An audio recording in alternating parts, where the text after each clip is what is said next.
Hej, velkommen til Danskerne kan photoshoppe. Den her gang video nummer 7, og jeg er ked af, jeg blev nødt til at dele videoerne op, men det vil give lidt mere logisk mening, og så også lidt nemmere at strukturere det.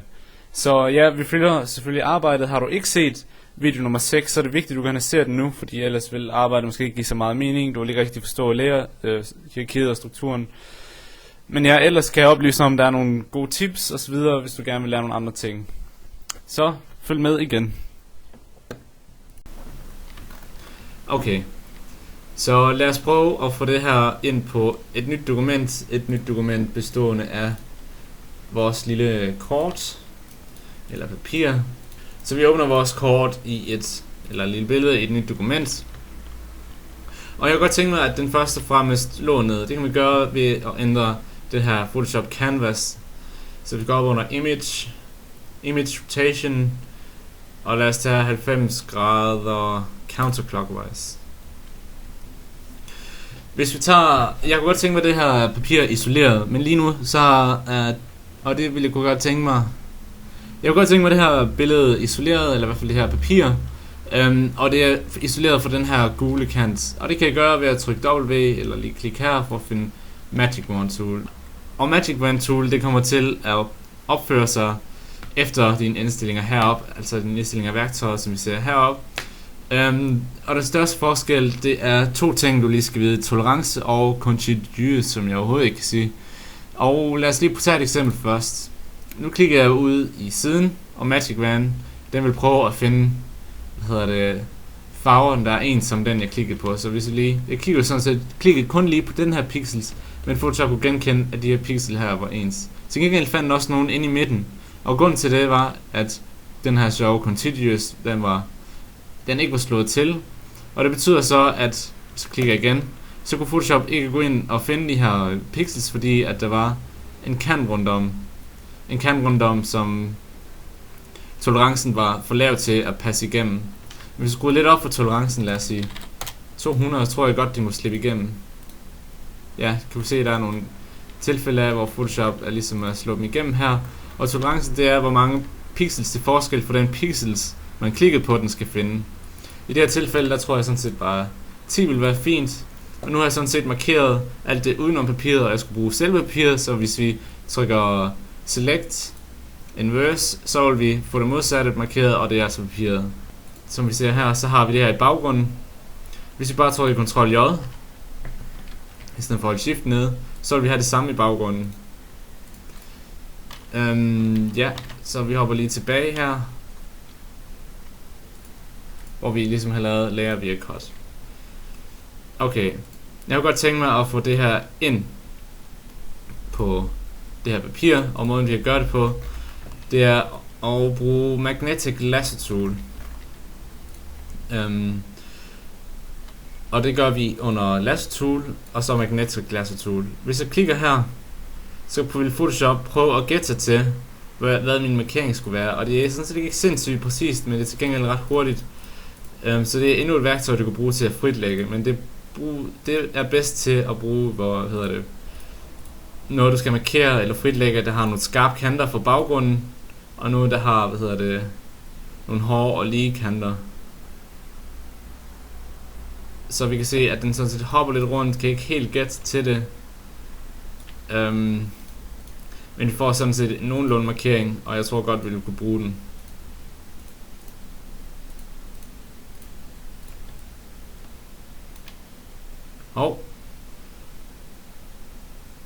Okay, så er vi ved at være igennem. Sådan. Okay, en vigtig genvej, du skal lære, det er, hvordan man smelter alt det her sammen op til toppen. Fordi lige nu skal vi sådan set kopiere det her fra toppen.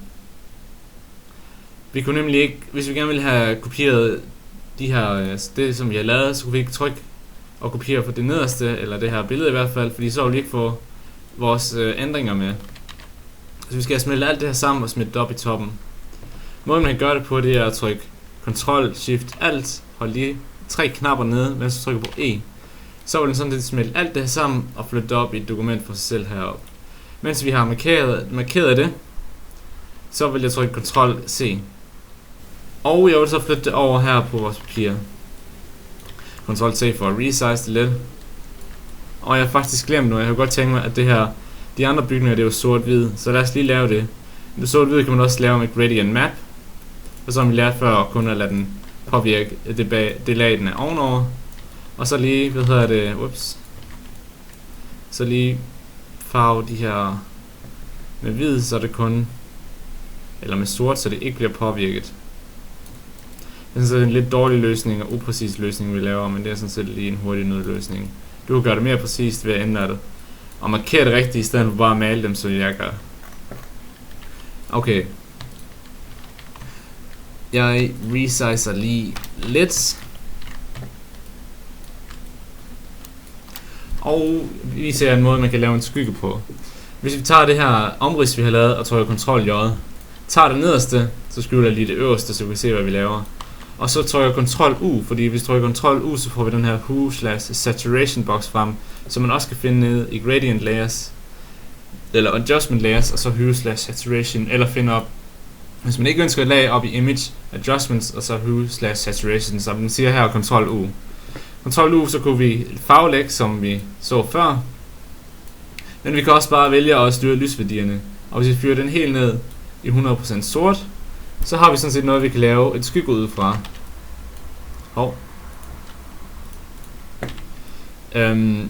Så hvis jeg markerer, eller vælger det nederste lag her, trykker Ctrl-T, højreklikker og trykker Perspective eller Distort, så kan vi sådan set prøve lige at rykke rundt på skyggen her. Og så ved vi, at skygger, de er lidt, de er ikke så skarpe som her, men det er en skarp sol, så jeg går op i Filter Blur, som vi også havde her før, og så smadrer de her pixels lidt ud. En anden ting jeg også kunne gøre, det er, at jeg kunne få de her pixels til at gradvist at forsvinde ved at trykke E for Eraser. Gør den lidt større, det her. Ups, nu har jeg lige den forkerte brush. Lad os lige vælge den her lidt mere faded og ikke den hårde. Og så ligesom lave sådan en blød overgang ved at slette noget af billedet. Den sidste ting vi kunne lave ved billedet, det var at give den noget af det her farve her fra papiret. Så hvis jeg har papiret markeret, eller trykker på ladet med papiret, kan man trykke Ctrl-J, flytter op på toppen. Så kan vi jo op over i det her blending mode, som vi snakkede om før, skrue lidt ned, og så trykke color, så vi skruer ned senere. Og så vil Photoshop prøve at fange farverne fra det her lag, og så give dem farverne. Men jeg synes det er lidt for meget, så jeg kan skrue lidt ned for opacity, for bare at give den en lille følelse af det her, hvad skal vi kalde det, lille følelse af det her, de farver, der vi har fanget. Så kunne vi måske give det en lille tekst. Wow, building. Måske en lille fuskeløsning til de her skarpe kanter, vi har hernede. Men ellers skal vi sådan set også arbejde videre. Fordi lige nu har vi nogle rigtig, rigtig rå kanter for den her Magnetic Lasso Tool. Så lige inden jeg slutter af, så snakkede vi jo især om den her pil-ting. Jeg laver lige et nyt dokument her i Photoshop, og vi laver vores elskede 1000 gange 500 pixels. Hvis jeg lige laver en rød ellipse,